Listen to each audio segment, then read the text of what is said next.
नमस्कार, रेडियो रिमझिम से प्रस्तुत है स्थानीय हालचाल। पहले मुख्य हालचाल।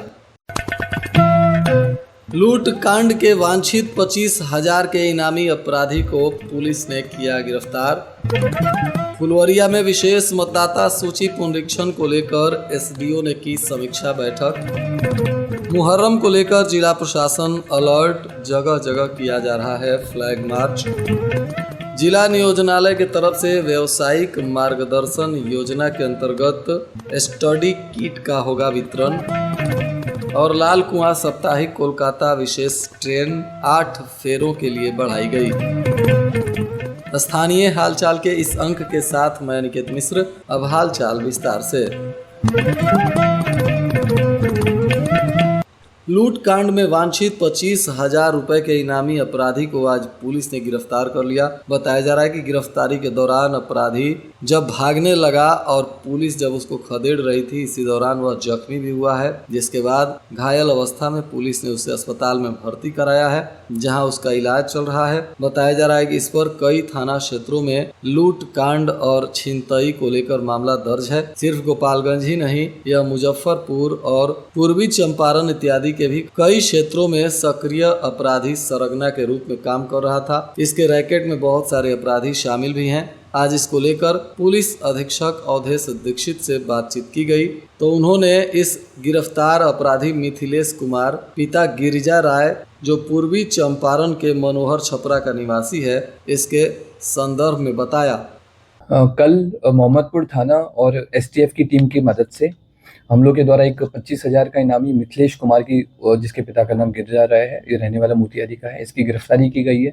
ये पूर्व में कई केसेस में वांटेड रहा है। पहले इसने सीएसपी में लूट किया है, कई किराना दुकान पे भी इसने लूट करने की कोशिश की है। इसकी एक बड़ी गैंग है। हम लोग सब पे काम कर रहे हैं और जब इसको पकड़ने गए थे तो उसी क्रम में इसका एक्सीडेंट हुआ है, तो इसके पैर में, इसके घुटनों में चोट भी आई है, तो उसका भी हम लोग इलाज करा रहे हैं। बाकी गैंग को भी हम लोग जल्दी अरेस्ट करेंगे। इधर फुलवरिया प्रखंड मुख्यालय के सभागार में विशेष संक्षिप्त मतदाता सूची पुनरीक्षण अभियान को लेकर महत्वपूर्ण बैठक की गई, जिसकी अध्यक्षता एसडीओ अभिषेक कुमार चंदन ने किया। इस दौरान तमाम संबंधित अधिकारीगण मौजूद रहे। अधिकारियों ने संबोधित करते हुए कहा कि मतदाता सूची के गहन पुनरीक्षण कार्य को पूरी गंभीरता और पारदर्शिता से अंजाम देना है। बीएलओ को स्पष्ट निर्देश दिया गया है कि प्रत्येक बीएलओ को निर्धारित समय सीमा के भीतर प्रत्येक घर तक पहुंचना होगा और वहां पर आंशिक रूप से भरे हुए गणना पत्र की 2 प्रतियां प्रत्येक मतदाता को उपलब्ध करानी होगी। मतदाता को इन दोनों प्रतियों में आवश्यक जानकारी भरनी है। उन्होंने कहा कि यदि किसी मतदाता की फोटो पुरानी हो गई है तो उसे नया पासपोर्ट साइज फोटो भी लगाना होगा। साथ ही आवश्यक प्रमाण पत्र जैसे जन्म तिथि, निवास प्रमाण पत्र, पहचान पत्र आदि की स्व सत्यापित प्रति भी फॉर्म के साथ संलग्न करनी होगी। पूर्ण रूप से भरे हुए फॉर्म को पुनः बीएलओ को जमा कराना होगा तथा प्राप्ति रसीद भी प्राप्त करना अनिवार्य होगा। यह संपूर्ण कार्य 25 जुलाई तक हर हाल में पूरा करना है।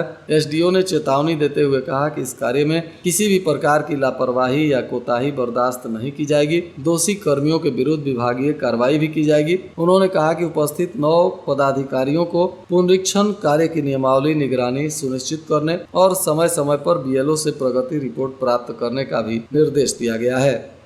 मुहर्रम को लेकर गोपालगंज पुलिस पूरी तरह से अलर्ट है। जिला प्रशासन के नेतृत्व में लगातार शांति सुरक्षा को लेकर जहां एक तरफ शांति समिति की बैठक हो रही है, तो वहीं दूसरी तरफ क्षेत्रों में भी पुलिस अलर्ट है। जगह जगह फ्लैग मार्च किए जा रहे हैं। पुलिस अधीक्षक अवधेश दीक्षित के निर्देशानुसार संवेदनशील क्षेत्रों को चिन्हित किया गया है और वहां मजिस्ट्रेट की तैनाती की जा रही है। साथ ही जनता से भी अपील किया गया है कि किसी भी मुहर्रम के जुलूस में डीजे का प्रयोग नहीं करना है, लाइसेंस के नियमों का पालन करना है, सांप्रदायिक सौहार्द बनाए रखने के लिए किसी भी तरह के अफवाह पर ध्यान नहीं देना है। नियम की उल्लंघन करने वालों पर सख्त कार्रवाई की जाएगी। सभी लोग शांति, अनुशासन और समरसता से इस त्योहार को मनाएं। साथ ही धारदार हथियार जैसे भाला, बर्छी, तलवार ऐसे घातक हथियारों का प्रदर्शन भी इस बार जुलूस में नहीं करना है। सख्ती से इसका पालन पुलिस के द्वारा करवाया जाएगा। इसकी वीडियोग्राफी कराई जाएगी, ड्रोन से भी निगरानी होगी। कहीं भी इस तरह का कोई भी अगर अवैध गतिविधि पाया जाता है तो ऐसे लोगों को चिन्हित कर उन पर केस दर्ज कर कानूनी कार्रवाई की जाएगी।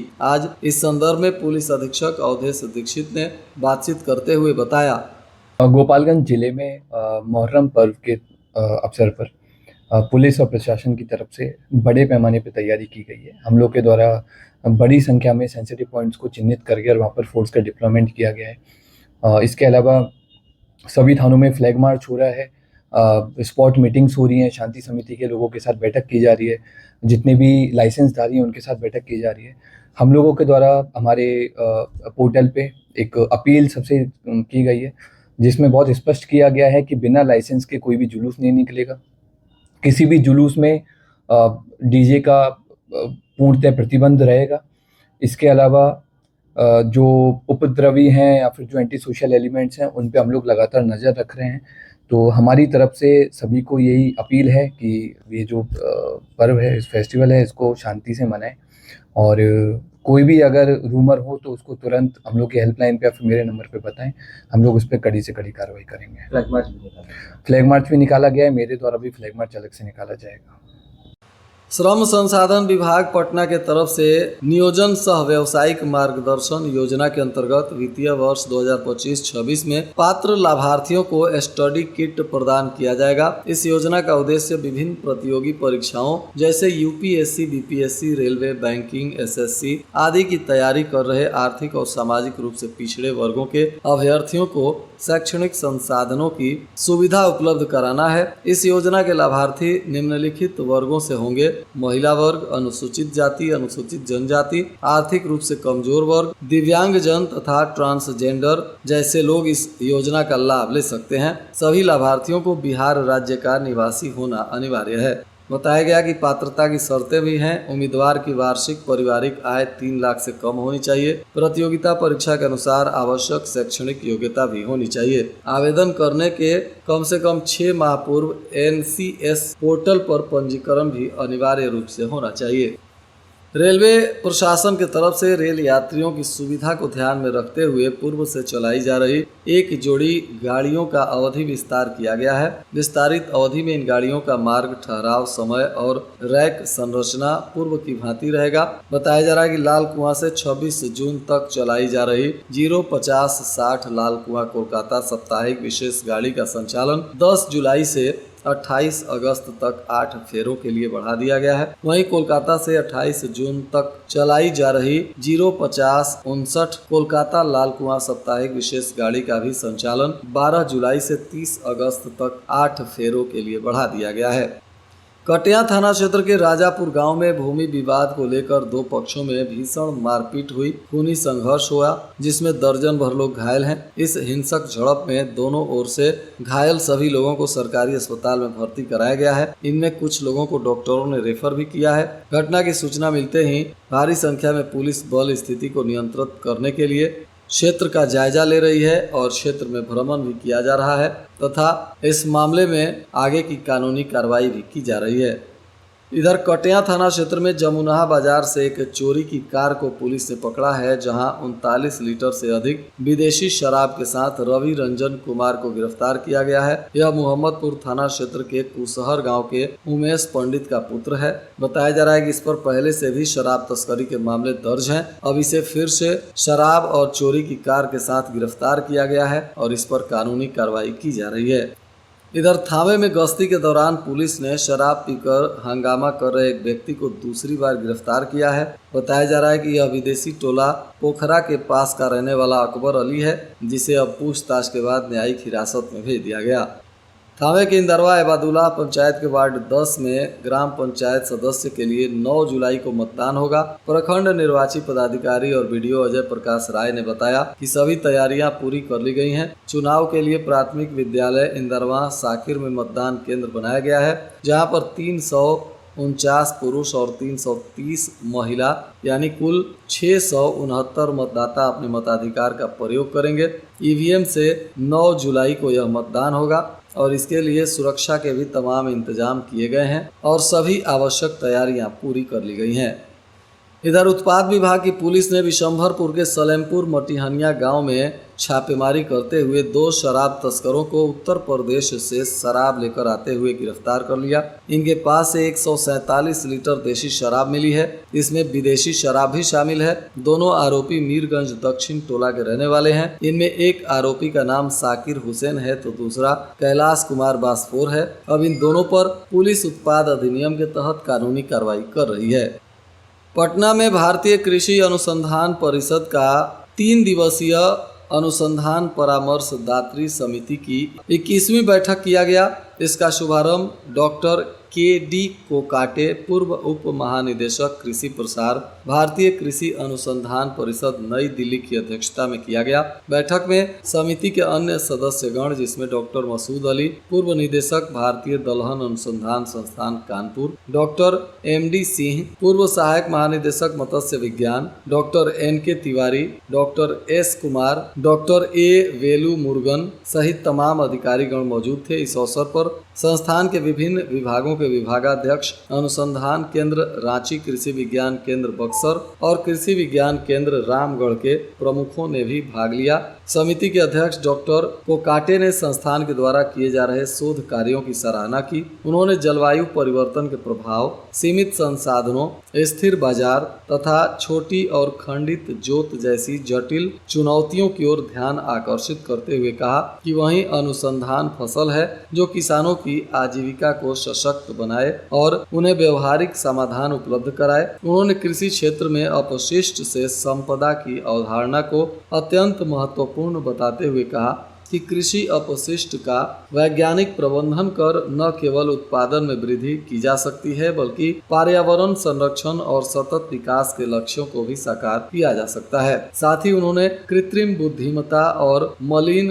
लर्निंग जैसी उन्नत तकनीकों के व्यापक प्रयोग की आवश्यकता पर भी बल दिया ताकि कृषि अनुसंधान अधिक प्रभावशाली और भविष्य उन्मुख बन सके।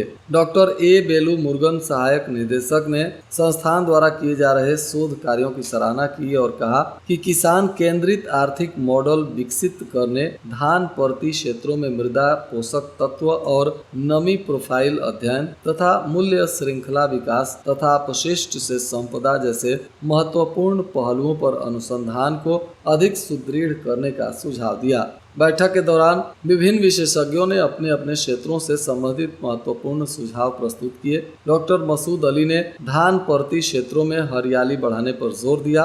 पूर्वी क्षेत्र के विभिन्न जिलों में समेकित कृषि प्रणाली मॉडलों की संभावनाओं को तलाशने की आवश्यकता बताई। Doctor S. कुमार, प्रोफेसर, ने संस्थान की रजत जयंती को एक नई उपलब्धि मानते हुए प्रणाली उत्पादकता अनुकूल सूचकांक को अपनाने और उसका मूल्यांकन करने पर बल दिया।